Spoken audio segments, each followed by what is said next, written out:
कुरान पाक कहता है वो खैरुल लकुम इन कुंतुम ताअलमून, ये तुम्हारे लिए बेहतर है अगर तुम जानते।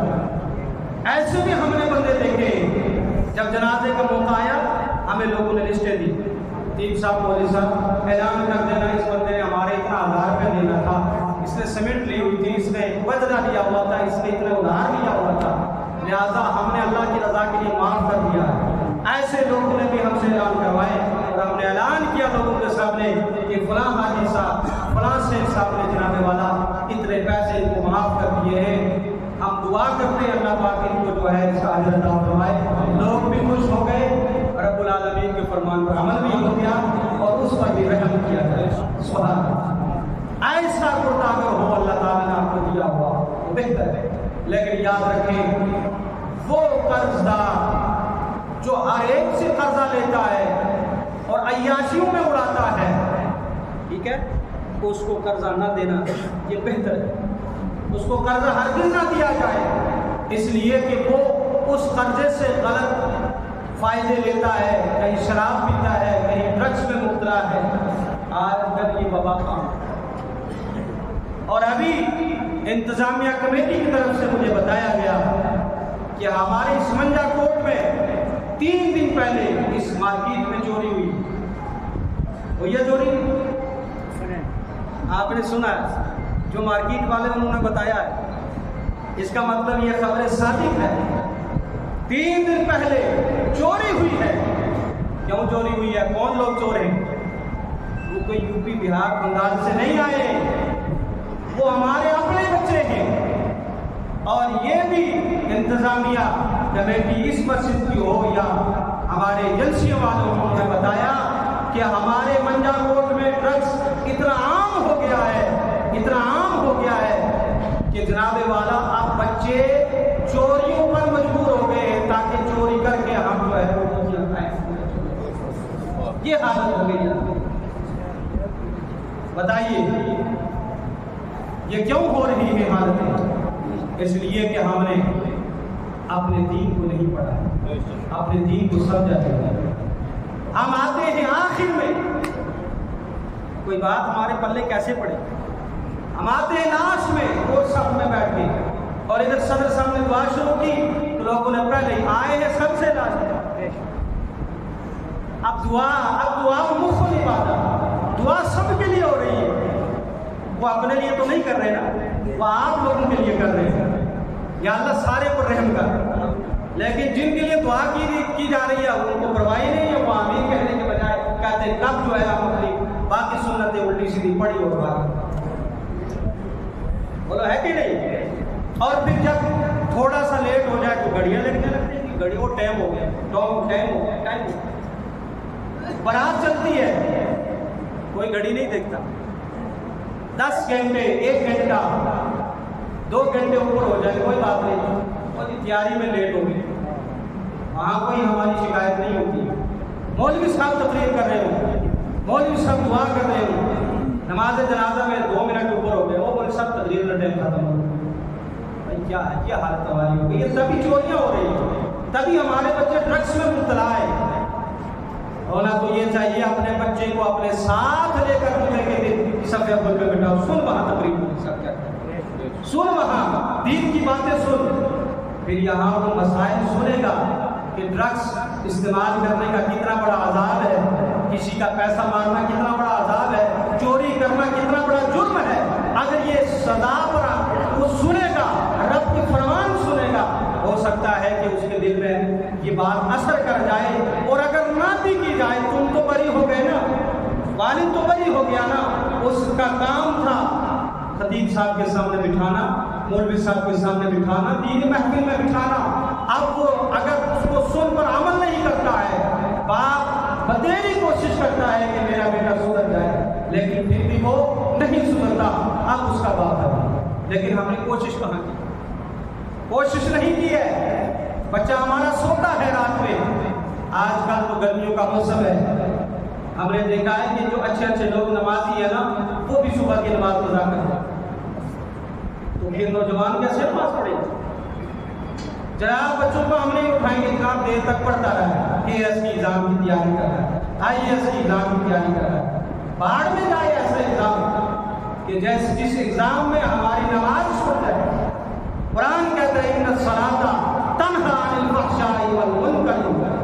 जब तुम्हारा बच्चा भी इमाम साहब के पीछे फजर की नमाज पढ़ेगा और वो नमाज पढ़ने के बाद फिर जब घर को जाएगा, खुदा की कसम यही नमाज आपके बच्चों को पूरी आदतों से महफूज रहे, आपके बच्चों को चोरियों से महफूज रहे, आपके बच्चों को डकैतियों से महफूज करेगी।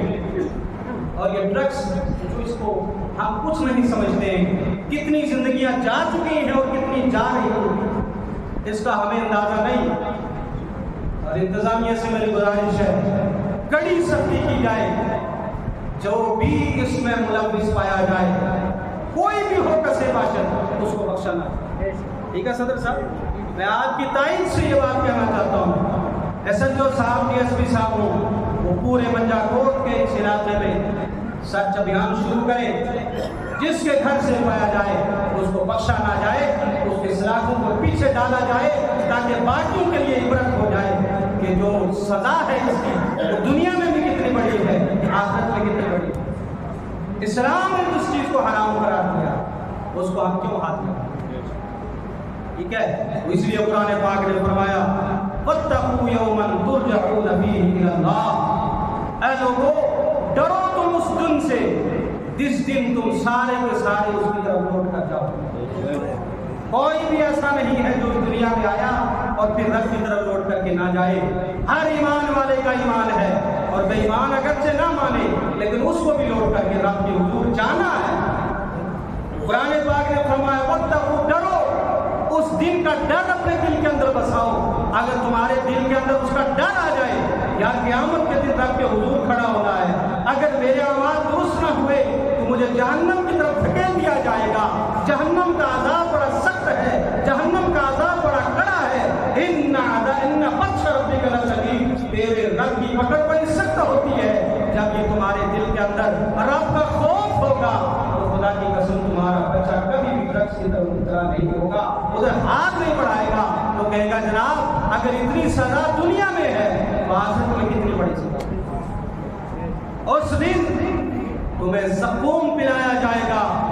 ज़क़ूम वो पेड़ होगा जिसका जूस तुम्हें पिलाया जाएगा, वो हलक में अटक जाएगा, और वो जब अंदर पहुंचेगा खोलता हुआ पानी तो आंतें बाहर निकल जाएगी। रब कदीर फरमाएगा कि ये दुनिया में तू वो इस्तेमाल करता था जो मुझे पसंद नहीं था, आज तुझे मैं वो पिलाऊंगा जो तुझे पसंद नहीं है, मुझे पसंद था। मुझे तुझे पिलाना पसंद है और तुझे पीना पसंद नहीं है, लेकिन आज तुझे पिलाया जाएगा। तो उस वक्त क्या होगा हाल, उस वक्त क्या होगा? कुरान पाक ने फरमाया वत्तकू यौमन तुरजऊन फीही इलल्लाह। ऐ लोगों, उस दिन से डरो जिस दिन तुम सारे के सारे लोग अल्लाह की तरफ लौटाए जाओगे। सुम्मा तुवफ़्फ़ा कुल्लु नफ्सिन मा कसबत व हुम ला युज़लमून। और फिर तुम्हें हर जान को उसने जो कमाई की है उसका बदला दिया। अर्ज कर रहा था, कुरान पाक ने फरमाया सुम्मा तुवफ़्फ़ा कुल्लु नफ्सिन मा कसबत, फिर हर जान को उसने जो कमाया है उसका बदला दिया जाए। क्या कमाई की हमने दुनिया के अंदर? अगर नेक अमाल है, नमाजों की पाबंदी है, बुरी बातों से हम महफूज हैं, तो हमें उसका बदला क्या मिलेगा? बोलिए जन्नत। सुभान अल्लाह, क्या मिलेगा? जन्नत। और अगर नमाज़ें क़ज़ा की हैं और हमने जनाबे वाला दुनिया के अंदर लोगों के माल हड़प किए हैं, लोगों की ज़मीनें दबाई हैं, भाई को सताया है, पड़ोसी को सताया है, हमने खिलाफ़े शरा काम किए हैं, हमने ग़ीबतें की हैं, हमने चुगलियाँ की हैं, हमने हरामखोरी की है, हमने रिश्वतखोरी की है, हमने सूद खाया है, तो अब इसका बदला तुम्हें दिया जाएगा। क्या बदला मिलेगा? इसका बदला जहन्नम। अब तुम्हारे सामने दो रास्ते हैं। कुरान पाक ने फरमाया फहदैनाहुन नजदैन, हमने हर इंसान को दो रास्ते दिए हैं, एक जन्नत का, एक जहन्नम का। तो हम जन्नत के रास्ते को छोड़कर जहन्नम। अब कुछ लोग कहते वो जी देखा जाए, ये कहने वाले आए बहुत और दुनिया से चले गए, जिनका नामो निशान इस दुनिया में नहीं है। कुरान पाक ने फरमाया वहुम ला युज़लमून, याद रखो किसी पर जुल्म नहीं किया जाएगा, जो तुमने किया है उसी के मुताबिक फैसला किया जाएगा। तो रब के अजाब से, रब के कहर से डरे और अपने बच्चों को बताएं बेटा कि क़यामत के दिन कुरान पाक कहता है ईमान वालों अपने आप को भी और अपने अहल को भी जहन्नम के अज़ाब से डरो। बाप तो चला जा रहा है मस्जिद में, बेटे को सुलाया वो उसको नहीं उठाया, क्यों? अजी बेटा है, छोटा है, मानता नहीं है। क्यों नहीं मानता? आपने शुरू से ही तरबियत सही नहीं की है। शुरू से अगर आप तरबियत करते सही में मार्गदर्शन से होगा। हम स्कूलों में जनाब भेजते हैं, बड़े अच्छे कपड़े, अच्छी किताबें, अच्छे ड्रेस देकर, टिफिन भी उसके साथ, खाना पीना उसके साथ, है ना, फीस वर्दी सारा कुछ देना, अच्छी बात है। दो मौलवी साहब के पास भेजा, दीन का इल्म सिखाता है, कहते हो 500 रुपए हो मौलवी साहब दीन पे से। यही वजह थी, अगर तुमने दीन को कुछ नहीं समझा, अगर बच्चे को तुमने दीन का सही इल्म दिया होता तो तुम्हारा बच्चा मौलवी साहब के पास दिल लगाता, शरीयत का इल्म सीखता, तो आज ये दिन देखने को ना मिलता कि आपका बच्चा लोगों की चोरियां करते हुए। अल्लाह पाक हम सबको उसने अमल की तौफीक अता फरमाए। मेरे बोलने के दौरान अगर कोई गलती हुई हो, अल्लाह ताला उसको माफ़ी अता फरमाए।